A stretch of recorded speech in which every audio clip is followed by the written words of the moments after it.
নমস্কাৰ এজন ভিউৱাৰ্ছে মোক সুধিছিল যে এভাৰ সিন্স আমি কেনেদৰে বাক্যত ব্যৱহাৰ কৰিব লাগে গতিকে আজিৰ এই ভিডিঅ'টোত মই আপোনালোকক ক'বলৈ যত্ন কৰিছো এভাৰ সিন্স আমি কেনেদৰে বাক্যত ব্যৱহাৰ কৰিম কি অৰ্থত ব্যৱহাৰ কৰিম বা কোনবোৰ সিচুৱেচনত ব্যৱহাৰ কৰিম উইথ এক্সাম্পলৰ সৈতে আপোনালোকক সকলোখিনি কথা বুজাই দিবলৈ যত্ন কৰিছো গতিকে ভিডিঅ'টো স্কিপ নকৰাকৈ শেষলৈকে চাব এই ভিডিঅ'টোত ইনক্লুড হোৱা প্ৰত্যেকটো বাক্যই আমাৰ ডেইলি কনভাৰসেচনৰ কাৰণে অত্যন্ত গুৰুত্বপূৰ্ণ হ'ব সো আহক এটা ভিডিওটো আৰম্ভ কৰো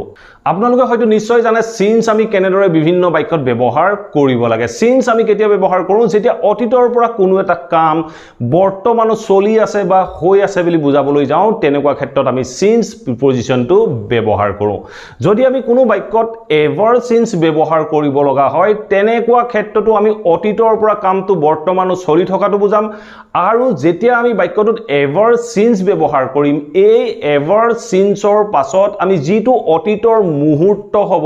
যেটো নিৰ্দিষ্ট মুহূৰ্তৰ কথা আমি কম সেই মুহূৰ্তটোৰ বিষয়ে আমি এভাৰ সিন্সৰ পাছত past indefinite tenseত ব্যৱহাৰ কৰিম আমি কেনেদৰে ব্যৱহাৰ কৰিম আপোনালোকে যদি 2-4টা এক্সাম্পল চাই সহজে বুজিব পাৰিব গতিকে 2-4টা এক্সাম্পলৰ সহায়ত এই কনসেপ্টটো বুজি লবলৈ যত্ন কৰো আহক মই যদি এতিয়া আপোনালোকক এটা বাক্য কওঁ যে ডিভোৰ্স হোৱাৰ পৰা তাই ডিপ্ৰেছনত আছে এই বাক্যটো চাওক তাই ডিপ্ৰেছনত আছে তাই অতীতৰ পৰা বৰ্তমানৰ ডিপ্ৰেছনত আছে বুলি কৈছো আৰু কেতিয়াৰ পৰা কোনটো মুহূৰ্তৰ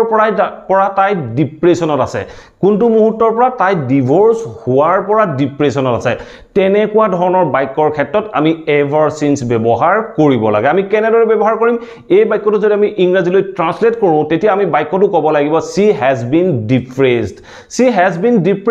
তাই ডিপ্ৰেছনত আছে কেতিয়াৰ পৰা আছে বুলি কওঁতে আমি এভাৰ সিন্স ব্যৱহাৰ কৰিম তেতিয়া আমি কম যে she has been depressed ever since she got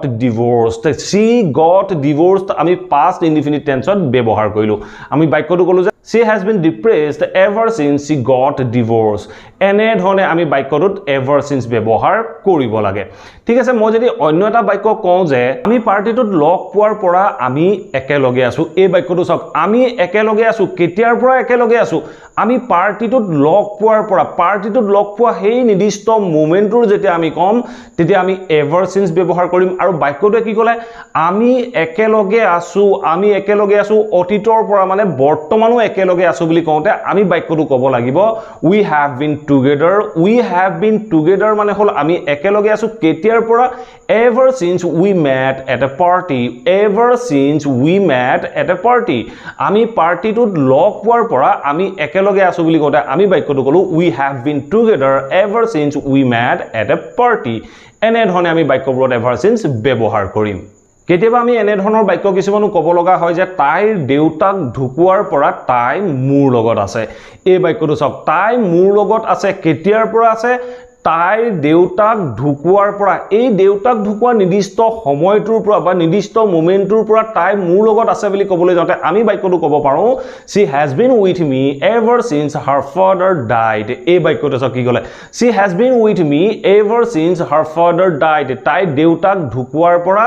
তাই মোৰ লগত আছে এনে ধৰণে আমি যেটো সিচুৱেচনৰ কথা কৈছো বা যিবোৰ বাক্যৰ কথা কৈছো বাক্যবোৰে কি বুজাইছে তাই মোৰ লগত আছে বুলি কওঁতে অতীতৰ পৰা বৰ্তমানো আছে কেতিয়াৰ পৰা আছে তাই দেউতাক ঢুকুৱা সেই মুহূৰ্তটোৰ পাছৰ পৰা তাই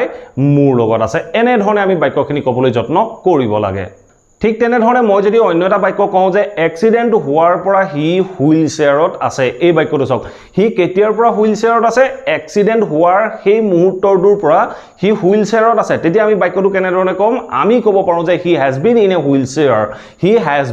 a wheelchair মানে হি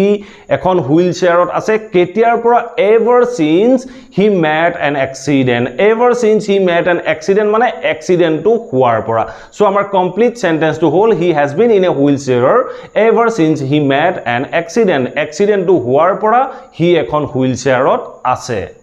ঠিক তেনে ধৰণে মই যদি অন্য এটা বাক্য কওঁ যে ডিভোৰ্স হোৱাৰ পৰা তাই ৰিলেশনশিপত নাই এই বাক্যটো চাওক ডিভোৰ্স হোৱাৰ পৰা তাই ৰিলেশনশিপত নাই মানে তাই ৰিলেশনশিপত অহাই নাই এনে ধৰণে যেতিয়া আমি ক'বলৈ যাওঁ কোনটো মুহূৰ্তৰ পৰা ডিভোৰ্স হোৱাৰ পৰা সো তেনেকুৱা ক্ষেত্ৰত আমি বাক্যটো ক'ব পাৰো যে she has not been in a relationship ever since she got divorced এই বাক্যটোৰ অৰ্থ হ'ল ডিভোৰ্স হোৱাৰ পৰা তাই ৰিলেশন ৰিলেশ্যনশ্বিপত নাই ঠিক আছে এতিয়া আমি এটা লাষ্ট এক্সাম্পল চাবলৈ যত্ন কৰোঁ মই যদি এটা বাক্য কওঁ যে মই নতুন গাড়ীখন লোৱাৰ পৰা মই বাইকখন চোৱা নাই এনে ধৰণৰ বাক্য আমি আমাৰ কেতিয়াবা ডেইলি লাইফত ক'ব লগা হয় মই বাক্যটো কি ক'লো মই নতুন গাড়ীখন লোৱাৰ পৰা